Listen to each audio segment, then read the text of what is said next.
Сәлеметсіздер ме 7-ші сынып оқушылары, бүгінгі видеода әдебиет пәнінен 2-ші тоқсанның 2-ші БЖБ-сына талдау жасап беретін боламын. Яғни толғауы 90 қызыл тіл бөлімі бойынша БЖБ алынатын болады. 15-20 минут уақыт беріледі және бір ғана тапсырма бар. Бұл тапсырмада эссе жазу керек.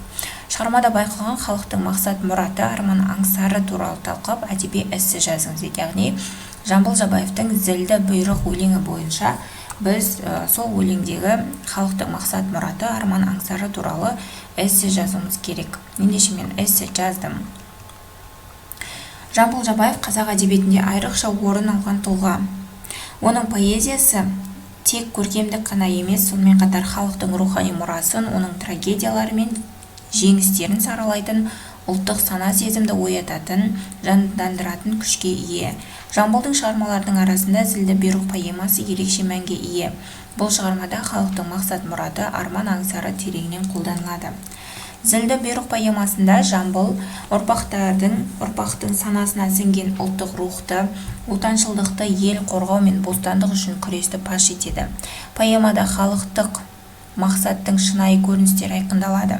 Шығармадағы халықтың өз бостандығы мен құқықтары үшін күресі, отан қорғаушылық қасиеттің маңыздылығы, әлеуметтік теңдікке деген ұмтылысы терең бейнеленген. Поэмада халқымыздың тарихи жағдайында туындаған көптеген мәселелер көрініс табады. Халықтың мұраты терең мазмұнмен, асқақ арманмен, болашаққа үлкен сеніммен байланысты. Жамбыл қазақтың өнер мен мәдениетін дәріптей отырып, батырлық, дәстүр мен адалдықты алға тартады. Бұл шығармасының өн бойында халықтың бірлігі, ынтымағы, күресті нық ұстайтындығы айқын көрінеді. Жазушы сондай халықтың зұлымдыққа, әділетсіздікке қарсы тұруы, өзінің ұрпағын аманат ретінде қорғау, олардың болашағын жанашырлықпен қамтамасыз ету қажеттігін айтады.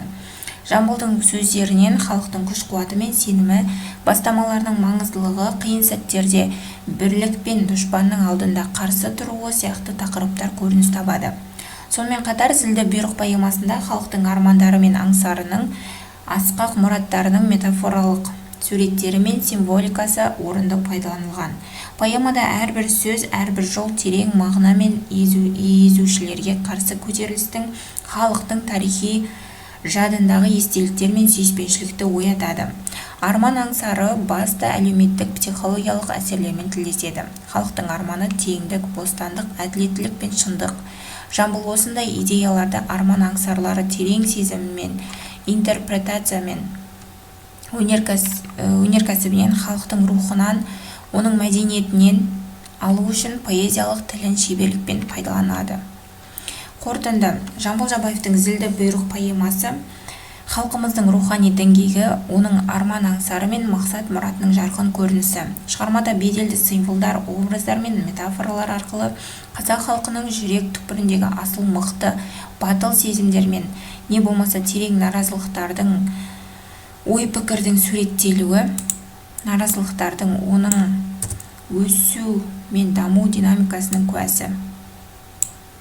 Бүгінгі күні Жамбылдың шығармалары арқылы ұлттық санамызды ояту, халқымыздың тарихын, мәдениетін ұмытпау, жастарға патриоттық тәрбие беру ең маңызды міндеттеріміздің бірі. Зілді бұйрық шығармасы болашақ ұрпақтарға батылдық үйрену, бірлік пен ел қорғаушылық рухын насихаттайтын құнды мұра болып қала береді. Осымен оқушылар, эссеміз аяқталды. Бүгінгі БЖБ-міз аяқталды. Каналда 2-ші тоқсанның 2-ші БЖБ-сымен ТЖБ тапсырмалар шығып жатыр. Кіріп қарап көрсеңдер болады.